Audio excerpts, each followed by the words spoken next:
Congratulations. You're 3 weeks pregnant. The doctor's words kept ringing in my head throughout the drive home, and I found myself fiddling with my fingers while trying to hide my excitement.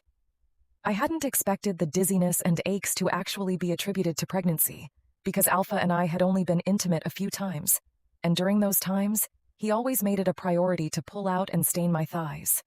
He had always been careful not to pour his seed inside of me, so how was it possible that I was pregnant? The doctor had told me that it was still possible to get pregnant even after I explained my sexual relationship to him. Although I had been a little freaked out when he had handed me the test results, I couldn't help the happiness that crawled into my heart. Early last year, my father had arranged my marriage with Nicholas Preston, the Alpha of Northern Park. Every other woman in my shoes might have been excited for such an opportunity, but I wasn't. I found myself to be rather unlucky and cursed. Nicholas Preston was a man with looks that could put any woman on her knees, pooling with a great year for him. His jet black hair and light hazel eyes, along with his defined jawline, pointed nose that led down to mildly plum-red lips, added to the things that made him a greatly desired man. He was tall with straight hair that he preferred to keep tamed, and an aura that commanded respect. He was a rumored war machine, a bloodthirsty beast that never hesitated to bring upon death to all to dared defile him. He was a power-hungry monster who ruled with an iron fist.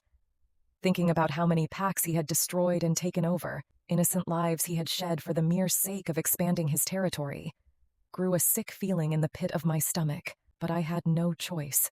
My wedding to him had already been stamped, and there was no amount of resistance or protest that could change it. So I accepted my fate, and rather decided to get to know him. Perhaps he wouldn't be as bad as the rumors. Or so I had thought. I had soon enough eaten my words, having my benefit of the doubt slapped to my face, because I had discovered almost immediately after our marriage that he was worse than the devil himself. He treated me like scum, and made sure to rob in my face how my parents never cared about me. He always said that if my father cared about me, he wouldn't have agreed to give him my hand in marriage. He would beat me till I was on the verge of passing out, use my body to clean the floor, and later on manipulate my body into growing wet enough for him to fuck my aching body till I had passed out. I spent every day the next morning covering my bruises with makeup. Every day was a bloody nightmare living with him, but I had to suck it up and live on for the sake of my father. I knew it wasn't his fault that he agreed to get me married to him. Nicholas was an irresistible monster, and he prided himself in the fact that he always took whatever he wanted, even if he had to make sure of his threatening aura and hierarchy. I had considered running away a few times, but I never went through with it. Besides, there were times when Nicholas showed me a sweet side of him. It was a side that gave me hope in our marriage. Aluna must always be strong in the face of adversity. That was what Nicholas always kept telling me. Whenever he was beating the crap out of me, I wasn't exactly one of the strongest wolves, but I wasn't the weakest either.